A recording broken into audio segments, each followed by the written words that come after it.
Dalam seri ke-260 ini didukung oleh para pemain Rudi Setiawan sebagai Yungpo, Rusli sebagai Rangga Lawe, Nusri Nurdin sebagai Lembus Sora, Heri Stiono sebagai Tias Sanggrama Wijaya, Ivonero sebagai Sakawuni, Peter Pan sebagai Banyak Kabuk, Ferry Fadli sebagai Arya Kamandanu, dan Asdi Suhastra pembawa cerita.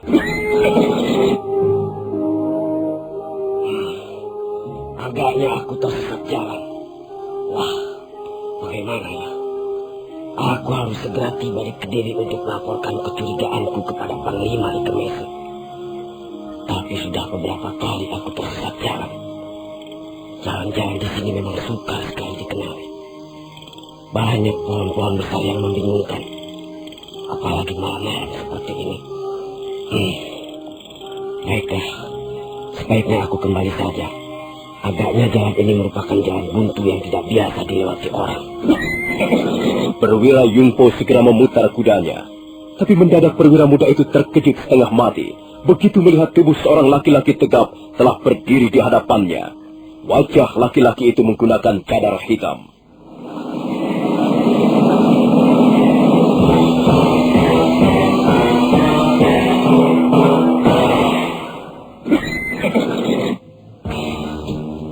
Hei, rupanya kau mengikuti aku ya? Kau terlalu berani, Yungpo. Kau seorang perwira muda yang terlalu berani, tapi kurang perhitungan. Hei, kau tahu namaku? Siapa kau ini sebenarnya? Aku memang tahu namamu, Yungpo. Tapi kau tidak perlu tahu siapa aku. Kau hanya boleh tahu bahwa aku adalah salah satu di antara pendekar perampok Kelabang Ireng. Aku tidak percaya. Kau pasti orang Majapahit, orang suruhan Sanggrama Wijaya. Kalian bermaksud mengelabui aku. Kalian pasti mempunyai siasat yang licik. Kalian sengaja hendak menyingkirkan kami, karena kalian bermaksud merencanakan sesuatu yang buruk terhadap bala tentara Tartar. Aku tidak mempunyai hubungan apa-apa dengan orang yang bernama Sanggrama Wijaya. Aku hanyalah seorang perampok. Bohong. Kau pasti kaki tangan Sanggrama Wijaya. Oh, orang-orang Majapahit tidak bisa dipercaya. Tidak bisa dipegang janjinya. Mereka bermaksud meliciki kami, bala tentara Tartar. Hei, dengar. Apa yang telah kalian rencanakan tidak mungkin terlaksana. Aku akan segera melaporkan peristiwa ini kepada Panglima Ike Mese. Dan kalian semua akan segera berhadapan dengan kekuatan pasukan Tartar. Apa kalian tidak gentar? Apa kalian ingin mengikuti jejak dan nasib prajurit-prajurit Kediri?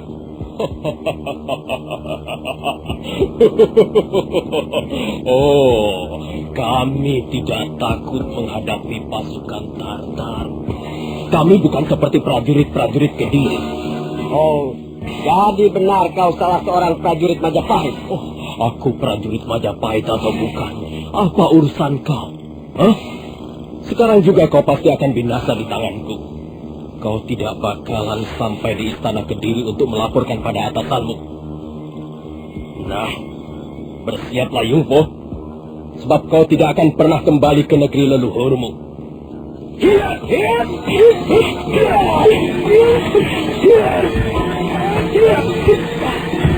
Aja, kau benar-benar licik, manusia busuk. Orang-orang Majapahit berjiwa busuk.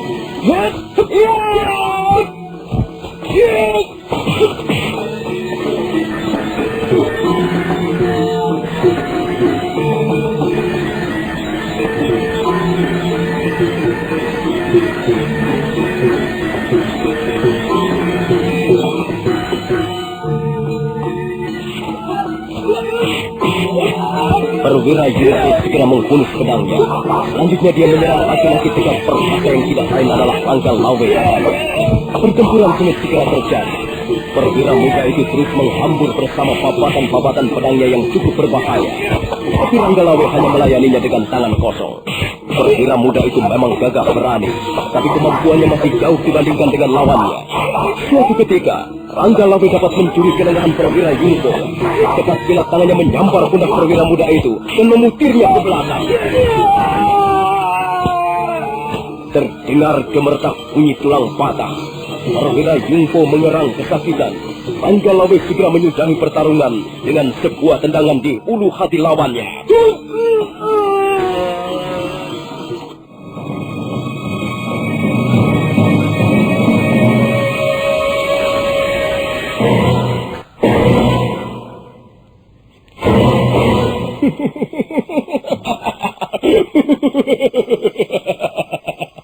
Ternyata tidak seberapa hebat perwira Tartar.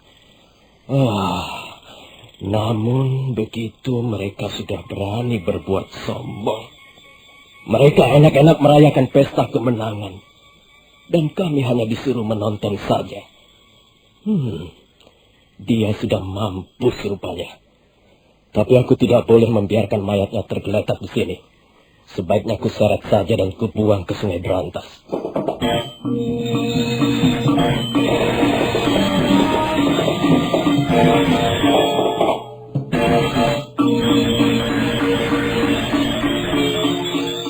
Ranggalawe segera menyeret tubuh perwira Yungpo yang sudah menjadi mayat. Setelah tiba di tepian anak Sungai Berantas, tubuh itu ditendangnya ke arah sungai. Dan setelah itu, Ranggalawe bergegas kembali ke arah tenda perkemahan prajurit-prajurit Majapahit.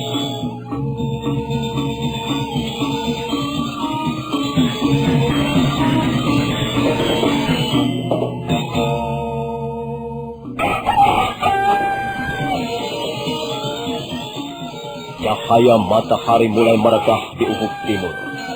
Nampak prajurit-prajurit Majapahit membenahi tenda-tenda perkemahan bekas tidurnya semalam. Dia Sanggrama Wijaya, Arya Wiraraja, Lembu Sora, dan yang lain lagi nampak sedang berbincang-bincang di luar tenda. Lembu Sora kelihatan lega begitu melihat munculnya Ranggalawe. Bagaimana, Ranggalawe? Beres, Paman Lembu Sora. Perwira Yungpo itu sudah binasa di tanganku. Mayatnya aku lemparkan ke Sungai Berantas sana. Kalau begitu, tidak ada yang perlu dicemaskan lagi. Semua prajurit-prajurit Tartar sudah dapat dibungkam mulutnya. Tapi sebaiknya kita harus menghilangkan bekas-bekas pembunuhan ini. Mayat-mayat mereka sudah dikuburkan dengan rapi, Gusti. Bahkan kuda-kuda mereka pun sudah dilucuti. Segala ciri-ciri yang menunjukkan keprajuritan Tartar sudah dibuang atau ditanam di dalam tanah. Saya kira sudah tidak ada bekasnya lagi, Gusti. Kalau begitu sebaiknya sekarang juga kita meneruskan perjalanan ke Majapahit. Lembu Sora, Ranggalawe, Kebo Anabrang, serta yang lain-lain segera memerintahkan agar prajurit-prajurit Majapahit mempersiapkan diri untuk meneruskan perjalanan. Apa yang sedang ayah pikirkan? Ayah? Sakabuni, aku sudah merasa cukup tua. Semenjak masih muda dulu, ayahmu ini selalu terlibat di dalam berbagai pertempuran besar. Sekarang aku merasakan tubuhku sudah semakin lemah. Hal itu karena kau sedang terluka, ya. Kalau ayah nanti sudah sembuh kembali, ayah pasti akan merasa kuat. Tapi sepertinya aku sudah cukup berjuang. Aku merasa sudah puas karena dapat mengikuti perjuangan dan cita-cita yang besar Gusti Sanggrama Wijaya. Suatu ketika Majapahit pasti akan berdiri dengan megah. Sebuah masyarakat baru akan segera terbentuk. Masyarakat yang lebih sehat, lebih manusiawi, dan lebih adil. Kita semua percaya pada kebijaksanaan Gusti Sanggrama Wijaya. Benar, ayah punya kamu. Kebijaksanaan dan kearifan Gusti Sanggrama Wijaya memang seharusnya kita jadikan pedoman untuk menempuh kehidupan bermasyarakat. Segala tingkah lakunya dan keputusan-keputusan beliau selalu mencerminkan keadilan dan kearifan yang besar. Alangkah bahagianya kalau misalnya aku dapat ikut menikmati kejayaan negeri yang bernama Majapahit. Pasti, ayah. Itu sudah pasti. Ayah sudah cukup berjuang membangun pedukuhan Majapahit. Semenjak Majapahit masih merupakan hutan belantara. Bahkan ayah ikut mendampingi Gusti Sanggrama Wijaya selama menjadi pelarian sampai ke Kadipaten Sumenep. andil ayah cukup besar di sini. Pengorbanan ayah cukup besar. Ayah sudah memberikan segala-galanya untuk Majapahit. Sudah pasti ayah harus ikut menikmati hasil perjuangan itu. Sakawuni, apakah kesempatan itu kira-kira masih ada, anakku? Kenapa tidak, ayah? Ayah akan segera sembuh. Dan setelah sembuh nanti, kita semua akan segera kembali ke Majapahit untuk bergabung bersama Gusti Sang Brahmawijaya. Majapahit adalah milik kita bersama.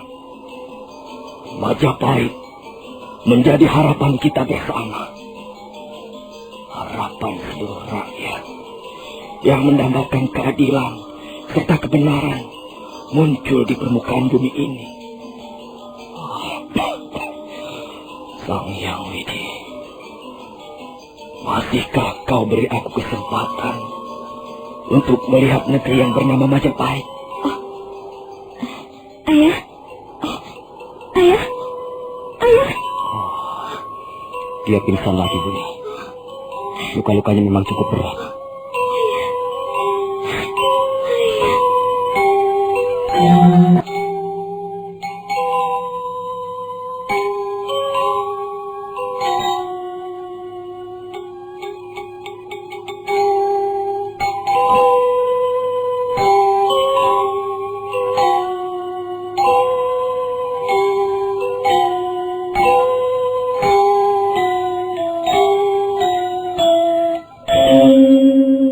Banyak kapuk pingsan untuk beberapa saat lamanya. Setelah sadar, Arya Kamandanu segera mengajak mereka meneruskan perjalanan. Dalam perjalanan menuju Bukit Panampihan, beberapa kali banyak kapuk tidak sadarkan dirinya.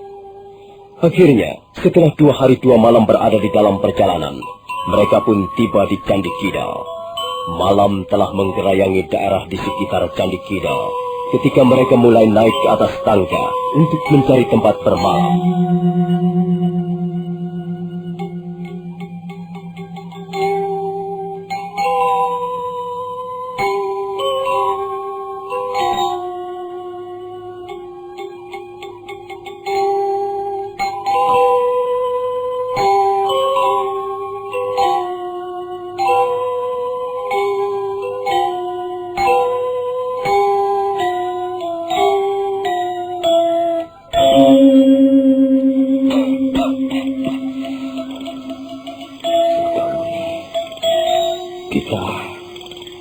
Kita sekarang berada di mana, Sakawuni?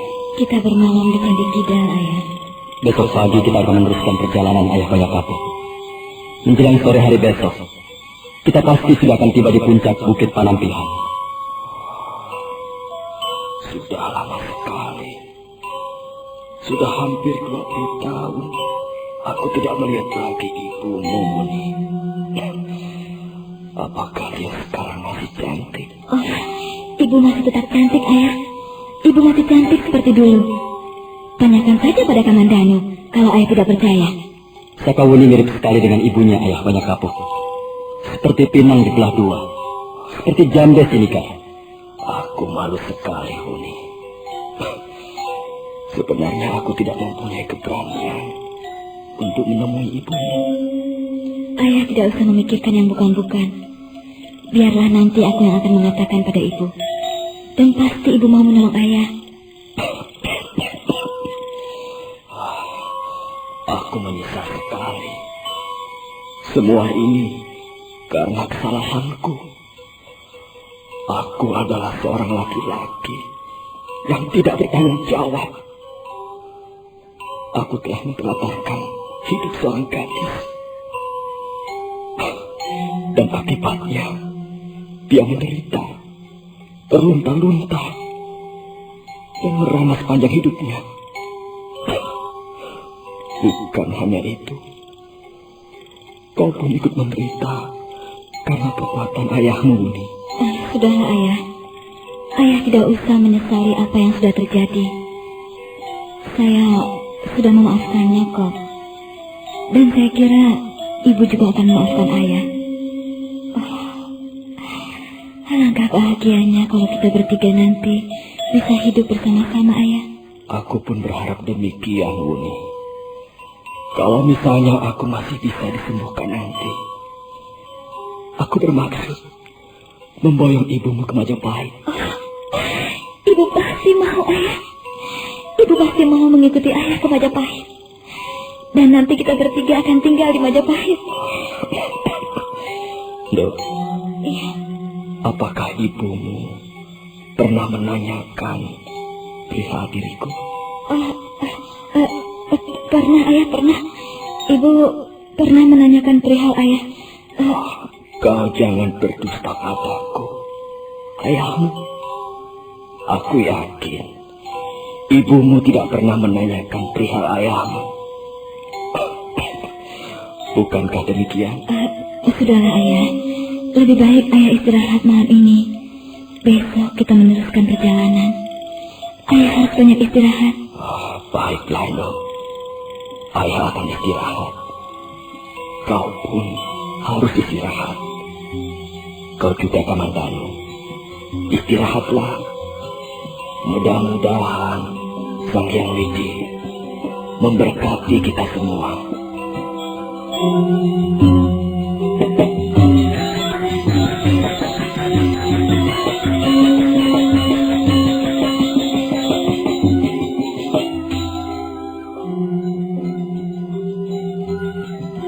Malam mengalir tenang. Candi Kidal diliputi kesunyian yang banyak mengandung arti. Sakawuni hampir tidak bisa tidur. Sebentar-sebentar dia terbangun karena mendengar ayahnya merintih perlahan. Beberapa kali banyak kapuk terbatuk-batuk, dan batuknya selalu mengeluarkan darah kehitam-hitaman. Sakawuni melihat tubuh ayahnya nampak semakin lemah. Dia merasa khawatir. Apakah masih ada kesempatan untuk membawa ayahnya menemui ibunya di puncak Bukit Panampihan?